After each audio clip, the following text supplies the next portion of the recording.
pretty neat. Does it mean no worries for the rest of our days? Bien, bonjour.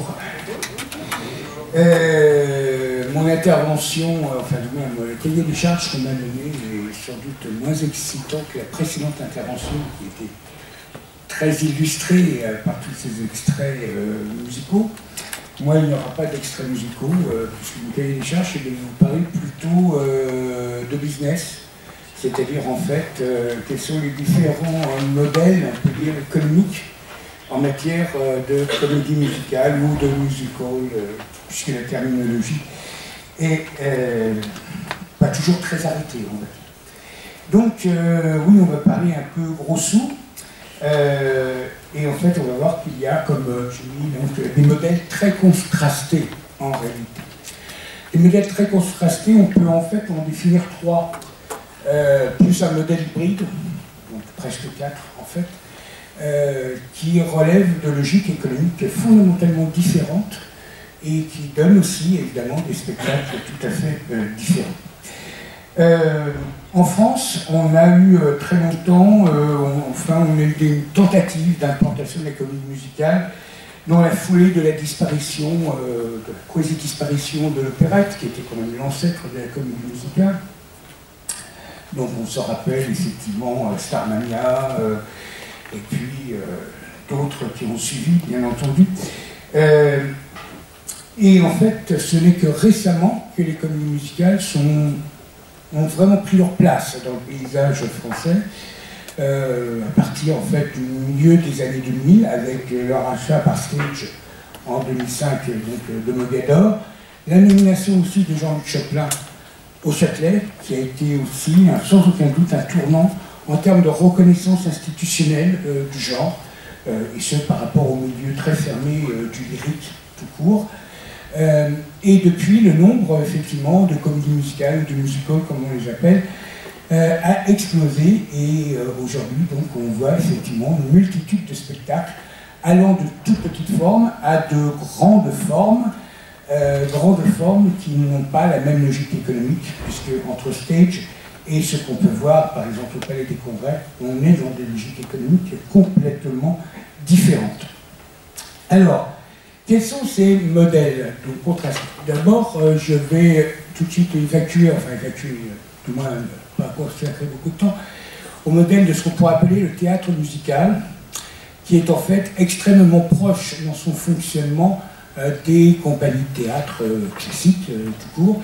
Ce sont donc des petites compagnies qui proposent avec des moyens limités des spectacles de petite dimension par la force des choses.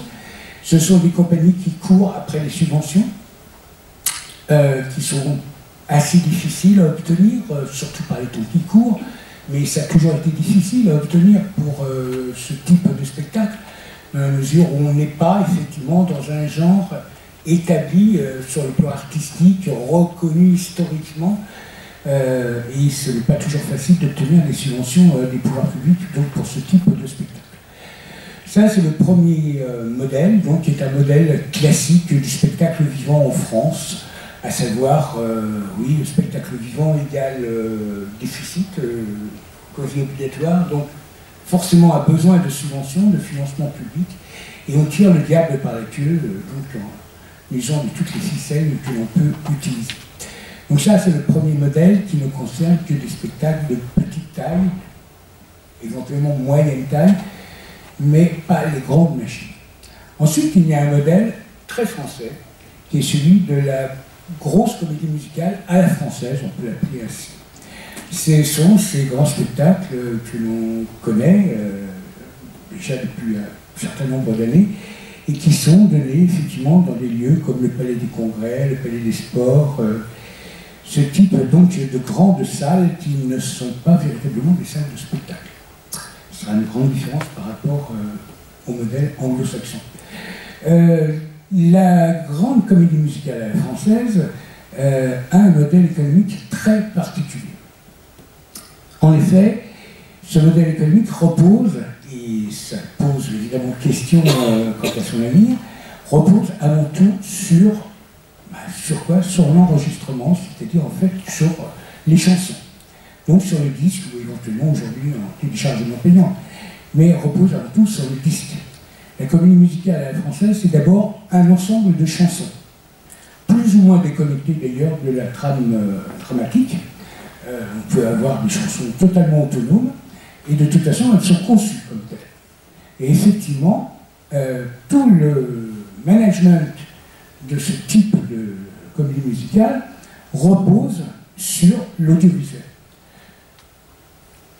Un timing assez classique, on a donc une nouvelle production qui est prévue, et en règle générale, on la programme pour la fin d'année. Donc on va commencer les représentations à l'automne, pour que cela culmine au moment des fêtes de fin d'année. Donc on va commencer déjà par faire du teasing un an avant, au moins, donc avec de l'affichage, avec des spots sur Internet, etc. Et puis on va lancer déjà le premier single, en règle générale, dès le mois de janvier de l'année où le spectacle aura lieu en fin d'année. Et ensuite, on va avoir une succession, effectivement, un peu au compte-gouttes, qui vont être évidemment très largement diffusés dans les médias, dans les radios. Et c'est bien pourquoi, d'ailleurs, on s'appuie toujours sur des partenariats forts avec les groupes audiovisuels, et notamment des radios, car l'objectif, c'est de vendre le disque et que le disque remplisse les salles. Donc c'est véritablement le disque qui est en amont. Et on a donc tout un timing où on va susciter de plus en plus d'intérêt, et évidemment on va sortir l'album avant que le spectacle ne commence, et puis ensuite donc on va aller croissant comme ça jusqu'aux fêtes de fin d'année. En règle générale, donc le nombre de représentations, c'est pas en règle générale, toujours, le nombre de représentations est arrêté à l'avance. On s'arrête donc en janvier, après les fêtes de fin d'année. Ensuite, on part en tournée. On part en tournée où? Essentiellement en Belgique et en Suisse, mais en zone francophone. Il est assez rare, ça commence maintenant à envisager une exploitation véritablement internationale. Mais avant, c'était une divine surprise quand un spectacle partait à l'étranger, au-delà de la Suisse et de la Belgique, hein, comme Roméo et Juliette, par exemple, qui a été donné jusqu'en Corée. C'était tout à fait exceptionnel. Donc, on a les tournées prévues dans grandes villes de région française, bien entendu, et puis, donc, en Suisse, en Belgique, tout ça est arrêté à l'avance, planifié à l'avance, et tout est fait pour qu'on revienne à Paris, donc après cette tournée, et en règle générale, donc on sort le DVD, bien entendu, avant le retour à Paris. Le DVD doit servir à booster les ventes de billets pour quelques dates de retour à Paris, donc de nouveau à la fin de l'année, et normalement, ça s'arrête là. Donc on est sur un modèle économique à court terme, avec des budgets quand même non négligeables. On n'a pas de chiffres précis, car évidemment, les chiffres sont non disponibles, mais enfin, on est quand même sur des productions avec quand même quelques millions d'euros en tout. Donc on est sur des chiffres déjà conséquents. Une grosse production, c'est souvent quand même aux alentours, parce qu'on sait, des 7 millions d'euros. Donc une somme non négligeable, bien entendu. Et tout l'objectif, c'est donc de récupérer cet argent le plus vite possible, et avant tout par l'enregistrement.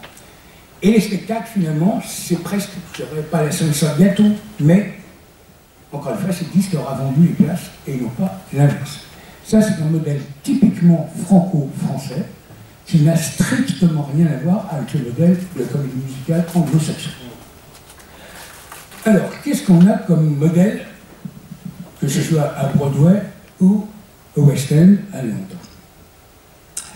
D'abord, on a affaire à du spectacle. Et à du spectacle vivant. C'est-à-dire là, il n'y a pas de disque préexistant, non, pas du tout.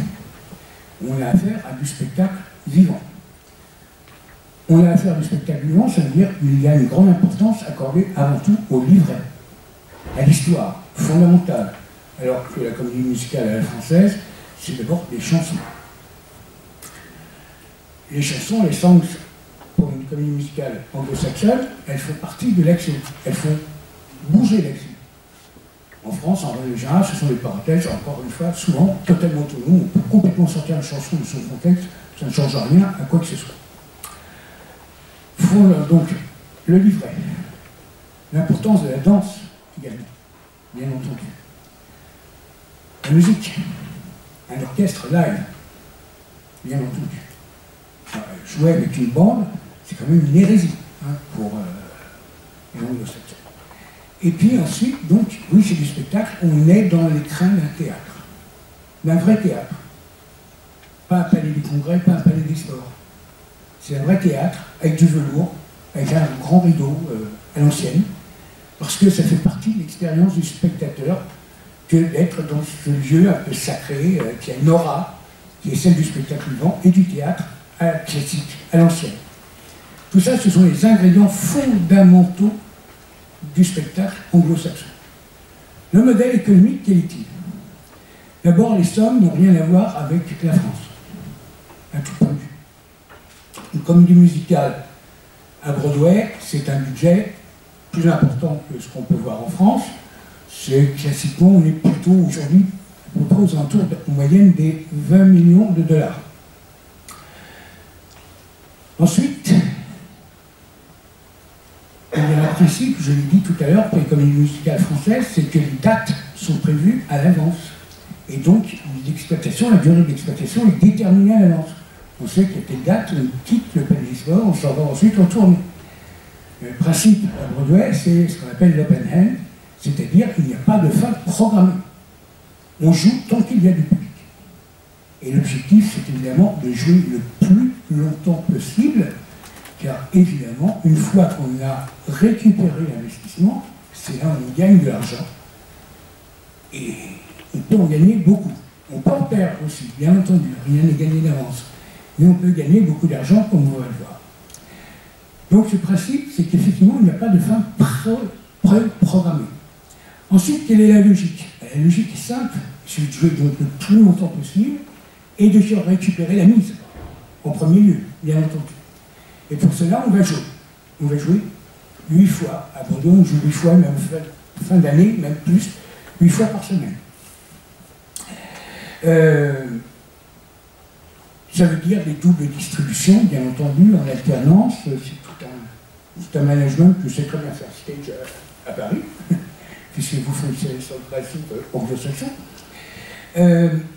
Ça veut dire aussi, bien entendu, remplir les salles. Or, les salles à New York sont de grandes salles. Hein. C'est les 40... si je vais retrouver facilement les chiffres, et je les ai pas en tête avec précision, mais sur les 40 théâtres du Inn à Broadway, voilà, seuls 8 théâtres affichent une jauge inférieure à 1000 places, et 10 ont une jauge entre 1500 et 2000 places. Donc ce sont de grands théâtres, bien entendu. Et vous imaginez donc que le nombre de billets mis en vente est considérable. Car si on joue 8 fois par semaine pour une salle de 2000 places, vous voyez quels sont les enjeux. Et effectivement, les chiffres de Broadway par rapport à la France donnent un peu le tournis. On est sur une autre planète, voire une autre galaxie. Et très très éloignée, comme chacun sait. On peut dire que le chiffre d'affaires, déjà en France, on n'a pas de chiffre précis, notamment, vous savez très bien, probablement beaucoup moins parmi vous, qu'il y a déjà une guéguerre entre le CNV et la SPT pour la fameuse taxe sur les billets, que l'on n'a donc pas de chiffre vraiment sur le genre comédie musicale. On en a au CNV, mais ce n'est pas exhaustif, bien entendu. Donc tout ce qu'on peut faire, c'est être héroïque et faire des évaluations à la louche, mais on peut dire quand même que le chiffre d'affaires de la comédie musicale en France est probablement inférieur à 100 millions d'euros sur l'année. 100 millions d'euros, c'est un petit mois d'exploitation pour les 40 théâtres de Broadway. Et uniquement à Broadway, parce qu'il ne faut pas oublier qu'il y a des tournées, plus les spectacles, bien sûr, qui se donnent ailleurs, sous licence, bien entendu, comme le Royaume que vous avez monté. Donc, oui, les chiffres donnent le tournis. Alors, Regardons d'abord, ça va faire écho d'ailleurs à la précédente intervention. Alors ce sont les 12 premiers titres de Broadway, en nombre de représentations, avec la date de la première, la date de la dernière, ou en cours, ça veut dire que c'est toujours à l'affiche. Champion toute catégorie, c'est le Fantôme de l'Opéra, bien sûr. 11 367 représentations, ça, ce sont des chiffres que j'ai tirés de... C'est en accès libre sur Internet, ce qui laisse d'ailleurs assez songeur, hein, à la Ligue des théâtres de Broadway. Vous tapez ça, vous trouvez ça, tous les chiffres d'accès, il n'y a pas besoin d'abonnement, rien du tout, c'est en accès libre. Donc je les ai tirés, ça, je les ai tirés jeudi. Donc c'est tout chaud. 11 367 représentations pour le Fantôme de l'Opéra. À Broadway. À Broadway, je dis bien. Date donc de la première, le 26 janvier 88. Et c'est toujours en cours. Chicago. Là, ce n'est pas la production d'origine, le Fantôme de l'Opéra, c'est toujours la production d'origine. Chicago, c'est un revival, donc une nouvelle production. 7693 quand même représentations depuis le début. Donc la première, c'était le 14 novembre 96. C'est donc toujours à l'affiche avec cette nouvelle production. Cats, le célèbre Cats. 7485, bon, vous voyez, la première en juillet 82, ça s'est arrêté en 2000. Le Roi Lion, première le 13 novembre 97, 7288 représentations, toujours à l'affiche. Les Misérables, mais les Misérables, c'est pas les Misérables que nous avions connus en France, avec la mise en scène de Robert Hossein, c'est évidemment la réécriture complète, en fait, de l'ouvrage à l'initiative donc de Mackintosh, parce que les Misérables qui sont donnés aujourd'hui n'ont plus grand-chose à voir avec les Misérables originaux.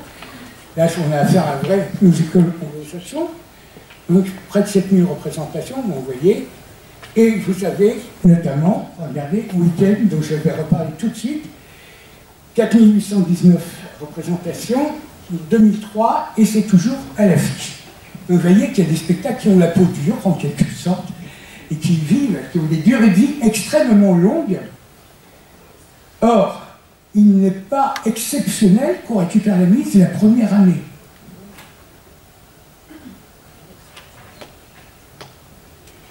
Vous imaginez ensuite, si vous jouez 20 ans, ça rapporte. Encore une fois, on se plante aussi, hein. Un des plus beaux naufrages, c'est quand même été le budget, avec le budget de Billerou que c'était Spider-Man.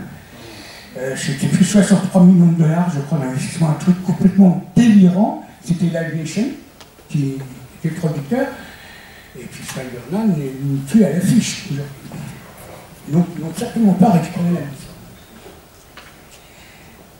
Autre, donc toujours tiré jeudi. Voilà les chiffres de la semaine du 3 au 10 avril de ce mois.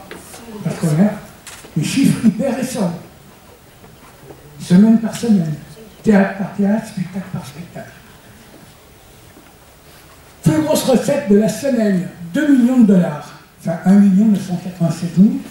Eh oui, le bon vieux Roi Lion. Toujours number one. Vous voyez, 8 représentations la semaine. 13 452 spectateurs, 99% de coefficient remplissage. Suivi de Hamilton, presque la même chose, 1,8 million de dollars, donc 10 754 spectateurs. Week-end, dont on a vu tout à l'heure qu'il a été créé, hein, souvenez-vous, Week-end, est créé donc le 30 octobre 2003.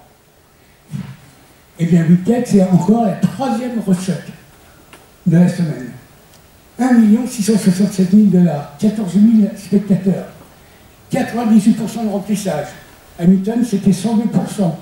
102% qu'on retrouve pour le fameux Book of Mormon, qui fait donc lui à peu près 1 300 000 euros. Et le Fantôme de l'Opéra, qui n'est pas nouveau, hein, qui fait quand même 910 000 dollars de recettes, 11 000 spectateurs, à peu de choses près, seulement 85% de taux de remplissage. ça se voit que ça commence à s'essouffler un petit peu. Et pour Gémy, c'est pas par ordre, le fantôme de l'opéra américain à Paris, ce ne sont pas les 6e et 7e, il y en a d'autres avant. Mais chez Gémy, parce que le fantôme de l'opéra, c'est quand même un peu une icône, en quelque sorte. Qu'un américain à Paris, c'est quand même la nouveauté, c'est-à-dire le fait que ce soit un spectacle chacun qui se retrouve maintenant à Broadway. Ce qui est quand même une première. Un spectacle produit en France se retrouve maintenant à Broadway. Et donc 100 000 $, vous voyez, 76% de tout le remplissage. Donc oui, ce sont des chiffres qui donnent effectivement un peu le vertige. Il faut savoir que, de surcroît, c'est croissant, c'est-à-dire que les recettes à Broadway ne cessent de croître, avec des prix de billets moyens, effectivement, très élevés, un peu supérieurs à 100 $, 104 $ à peu près. C'est le prix moyen. Mais le chiffre d'affaires à Broadway ne cesse de s'accroître. Il est aujourd'hui, tout théâtre confondu, de l'ordre d'1,3 milliard de $ l'année pour les 40 théâtres. Là-dessus, il y a 1,1 milliard de $ pour les comédies musicales. Parce qu'il n'y a pas que des comédies musicales dans les 40 théâtres. Mais c'est le plus gros. Ça fait quand même plus d'1 milliard. À cela s'ajoutent les tournées. Les tournées en Amérique du Nord, États-Unis, Canada. Et on a un chiffre d'affaires pour ces tournées qui est presque équivalent au chiffre d'affaires new-yorkais. Il faut dire que New York plus les tournées, c'est 2 milliards de $ à la louche. Et à ça s'ajoute évidemment tout le reste. Tout le reste, c'est-à-dire tous ces spectacles qui sont vendus en licence,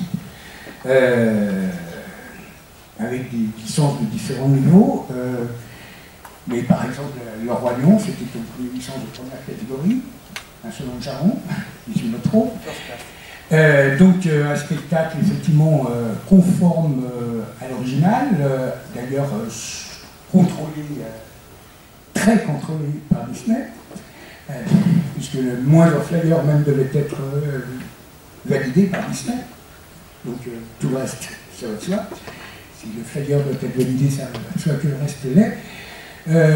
Et ce, dans de multiples villes du monde entier, ce qui veut dire qu'effectivement, je sais, il me reste 5 minutes, j'ai vu, on a affaire effectivement à des chiffres qui sont colossaux. Le Roi Lion, personne ne sait exactement, je pense que vous ne le savez pas, combien il a pu générer de recettes globales dans le monde. Mais ça se compte en centaines de millions de $. Ils ont dépassé les milliards. Et même les milliards. Une équipe l'a dépassé. Oui, absolument. Donc les gros titres parviennent effectivement à dépasser les milliards de $. Alors donc effectivement, la logique économique de Broadway, elle est simple finalement. On joue le plus longtemps possible, on récupère la mise. C'est vrai que c'est un peu le casino. On met une grosse mise au départ. Certains perdent, d'autres gagnent. Quand ils gagnent, et si la durée d'exploitation dure très longtemps, c'est vraiment le jackpot. Et effectivement, l'économie de Broadway, aujourd'hui, eh bien, se porte plutôt pas trop mal. Vous voyez les coefficients de remplissage des salles, c'est quand même assez hallucinant. Encore une fois, pour un prix de billet moyen supérieur à 100 $. Ce qui est quand même cher. Vous avez pour, par exemple, un Américain à Paris. J'ai eu la curiosité de regarder sur Internet combien ça coûte pour aller voir un Américain à Paris à Broadway. Là-bas, on n'hésite pas à faire de la tarification très discriminante. Donc, le prix de billet moyen, ça va de 57 à 147 $. Et puis, il y a la catégorie premium. Donc à 225 $. On est très loin des prix pratiqués au Châtelet. Très loin. Et pourtant, donc on parle. Alors, il faut dire aussi qu'il y a tout un système très sophistiqué de soldeurs de billets qui fait partie vraiment de l'économie de Broadway pour remplir les salles. Il y a une maîtrise très ancienne déjà et très fine de ce qu'on appelle le yield management, ce qui permet de diversifier les prix des billets en fonction des remplissages des salles. Tout ceci est très savamment orchestré, mais ça nous donne effectivement une économie qui parvient à obtenir des chiffres, qui sont très éloignés de la France. Je m'arrête peut-être là. Je m'avais dit qu'il restait 5 minutes, il doit peut-être en rester une maintenant. Donc je donne la parole à la salle s'il y a des questions.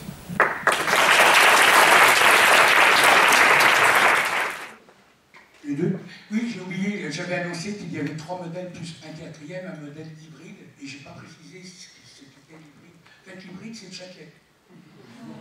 C'est-à-dire, c'est une production de comédie musicale, en fait, version opéra, c'est-à-dire avec les moyens qu'on a dans le lyrique, que l'on ne peut se payer qu'avec des subventions, c'est clair, sauf que le Châtelet, il a des problèmes de subventions, lui aussi. Donc, c'est de plus en plus tourné vers l'exploitation commerciale, donc à travers Céline Joven, Américain à Paris, et la dernière production, Carmen Cubana, qui devrait aussi finir à Broadway avec quelque chose. Bonjour. Par rapport au fait que les places coûtent très cher, est-ce que c'est pas se tirer une balle dans le pied de faire payer des places aussi chères, en sachant que par exemple les spectacles comme Hamilton ou Wicked plaisent énormément aux jeunes. Ces jeunes ne peuvent pas forcément se payer les places, qui coûtent donc à plus de 100 $. Est-ce que c'est pas se tirer une balle dans le pied au final de faire des places aussi chères?